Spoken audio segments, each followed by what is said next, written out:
ارادے جن کے پختہ ہوں نظر جن کی خدا پر ہو، ارادے جن کے پختہ ہوں نظر جن کی خدا پر ہو، تلاطم خیز موجوں سے وہ گھبرایا نہیں کرتے۔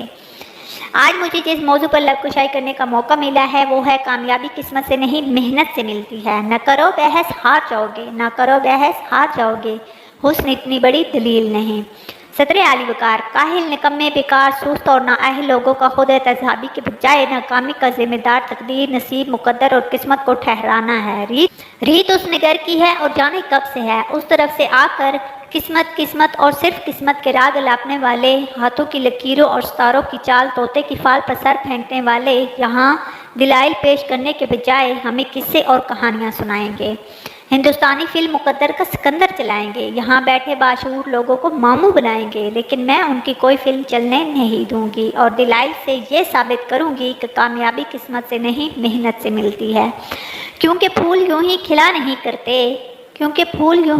نہیں کرتے، بیج کو دفن ہونا پڑتا ہے۔ صدر اعلی وقار، کامیابی اجتماعی ہو یا انفرادی، دنیاوی ہو یا اخروی، اس کا تعلق صرف اور صرف محنت سے ہے۔ انسان چاند پر قدم رکھنے میں کامیاب ہوا تو وہ وجہ قسمت نہیں محنت تھی۔ انسان انسانی جسم کے اعضاء کی پیوند کاری کرنے میں کامیاب ہوا تو وہ وجہ قسمت نہیں محنت تھی۔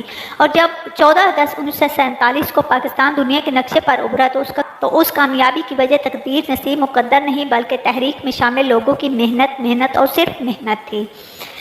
اس طرف آ کر ایڑیاں اٹھا کر اچھل کود کرنے والے ان قسمت کے ماروں کو بتاتی چلوں کہ تلاش رزق میں نکلنے کے بجائے کسی من و سلوہ کے انتظار میں بیٹھنے والے آج کامیاب نہیں بلکہ ناکام ہیں۔ پیاس بجھانے کے لیے کنویں تک چل کر جانے والے مقدر سے کنویں کو پاس کھینچ کر لانے والے کامیاب نہیں بلکہ ناکام ہیں۔ مظالم کے آگے سر اٹھانے کے بجائے ظلم کا نشانہ بنے ہاتھوں پہ ہاتھ دھرے بیٹھنے والے مظلوم آج کامیاب نہیں بلکہ ناکام ہیں۔ پلٹنے جھپٹنے اور جھپٹ کر پلٹتے ہوئے لہو کو گرمانے کے بجائے ان قسمت کے ہارے قدم ٹیکنے والے آج کامیاب نہیں بلکہ ناکام ہیں۔ سر اٹھے تو صحیح ظلم کے سامنے، کبھی ظالم کا وقت حساب آئے گا۔ سر اٹھے تو صحیح ظلم کے سامنے، کبھی ظالم کا وقت حساب آئے گا، اور کبھی غریبوں کے دربار میں ہاتھ جوڑے ہر نواب آئے گا۔ انقلاب آئے گا، انقلاب آئے گا۔